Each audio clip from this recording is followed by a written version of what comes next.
To a lot of people, ambition is kind of a mystery.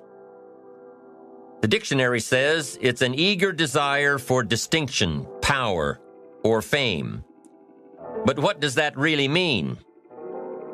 Well, let's start with the word eager. All by itself, eager is kind of exciting. Because how I see it, living a better life, having a better family, and making a lot of money takes an eager desire.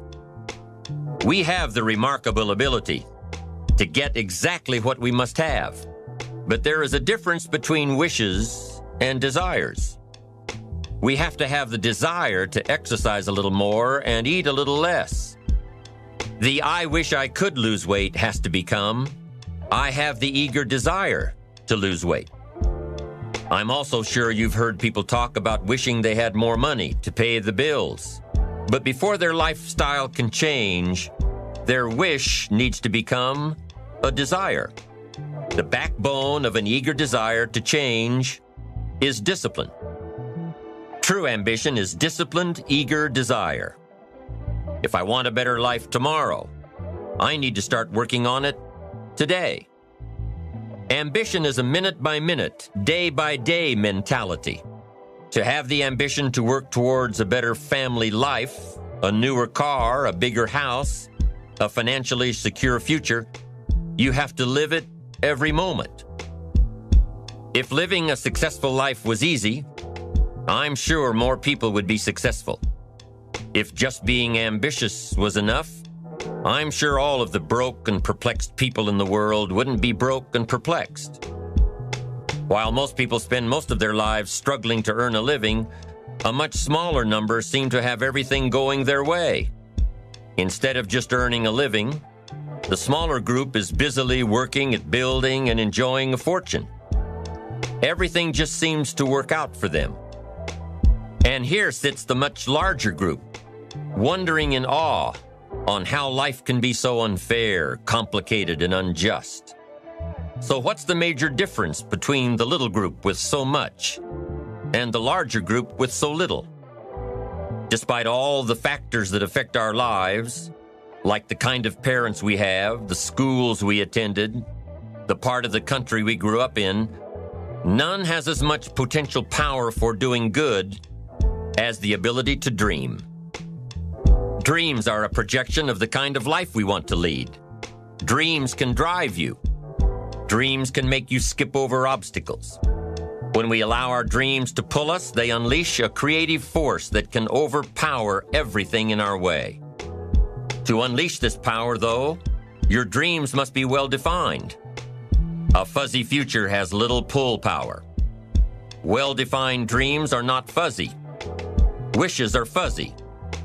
To really achieve your dreams, to really have your future plans pull you, your dreams must be vivid.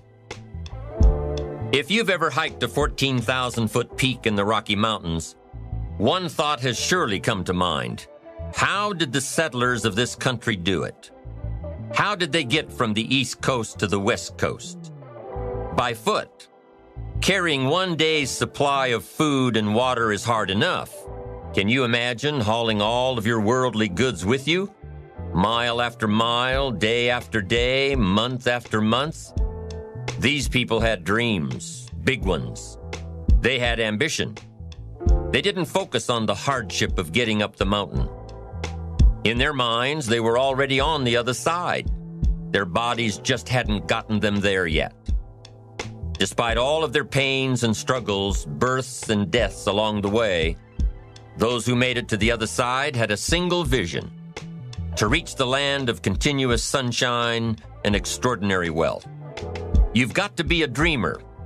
You've got to see the future finished in advance. You've got to see California while you're climbing 14,000-foot peaks. You've got to see the finish line while you're running the race. You've got to hear the cheers when you're in the middle of a monster project. And you've got to be willing to put yourself through the paces of doing the uncomfortable until it becomes comfortable. Because that's how you realize your dreams.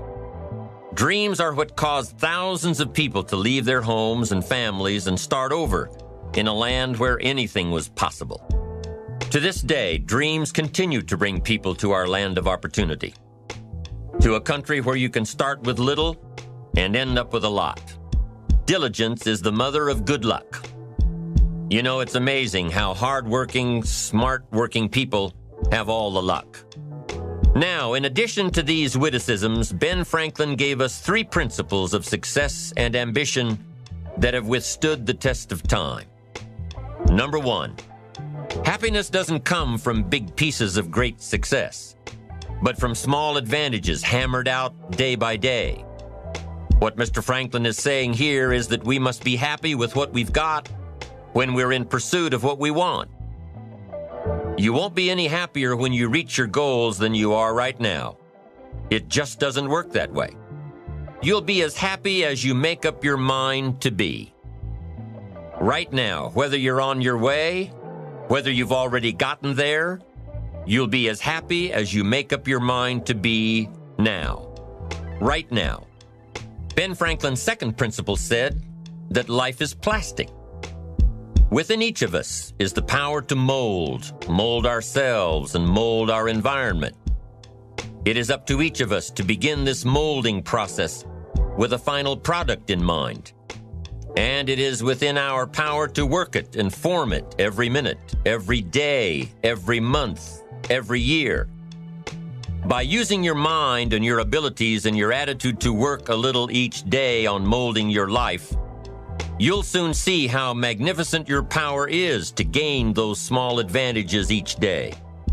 The little steps it takes to build up to success. Principle number 3, success is a pleasure. If what you are doing today isn't satisfying, gratifying, guess what? You're really not successful.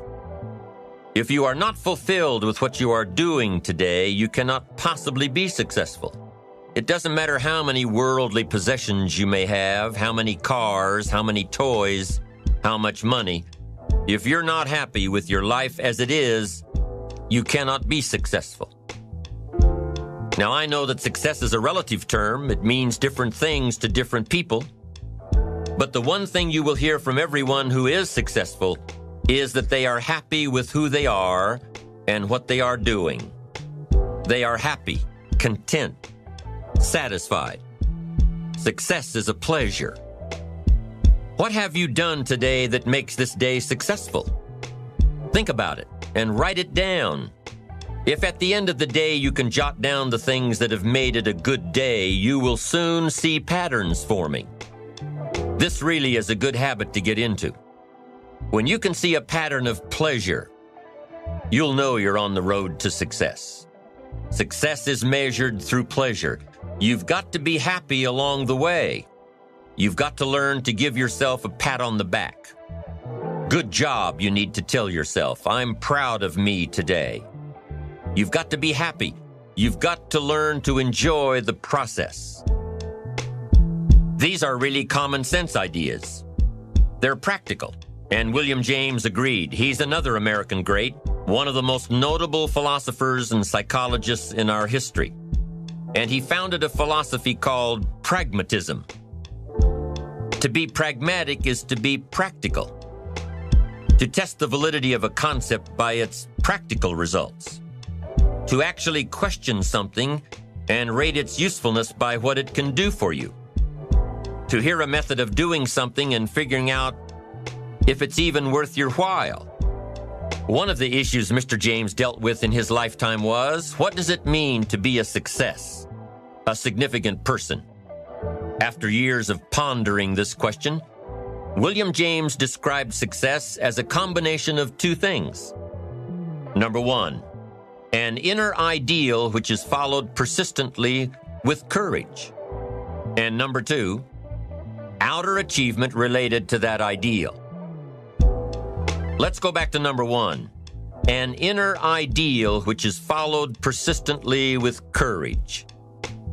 I take that to mean defining a goal and having the resolve to complete it. No matter what, I'll do it or die. Promise yourself you'll read the books until your skills change. Go to the seminars until you get a handle on it. Do it until it makes sense. Practice it until you've got it right. Don't give up until you get where you want to be, however long that is. Step by step, piece by piece, book by book, seminar by seminar, do it until. Go for it. Until is a very important word. It's magic. It means that you'll never give up. Don't miss the chance to grow, to pay the price. Until you learn, change, grow. You'll discover some of life's great treasures when you pay that price. William James' second part to success dealt with the outer achievement related to that ideal. You need both aspects to really be a success. But what Dr. James realized about his philosophy of success was that the first part is indeed more important than the second. Going for it. As long as you're working toward your inner goal, your dream, then success is possible. But once you give up your inner vision, then you can never become successful. You never will become successful. Until doesn't even matter.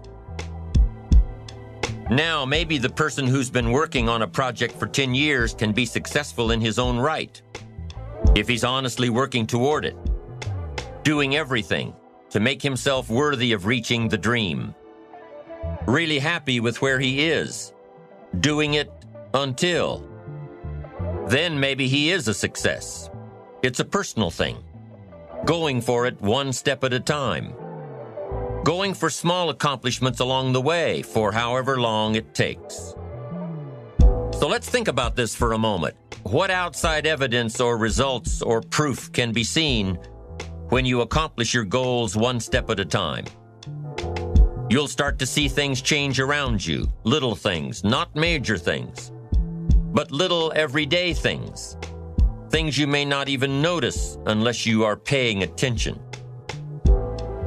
If you're one of those who'd rather stay up late and get up late, only to discover that your workplace doesn't fit your schedule, and you roll out of bed cursing the alarm clock every morning, maybe you could start with the little change of going to bed half an hour earlier than normal. And maybe you'll see, in time of course, you can't train your body overnight, maybe you'll find out that you jump out of bed in a better mood, and that your day will start better, and that you'll get more done, and that the people around you that caused you problems aren't so hard to work with after all.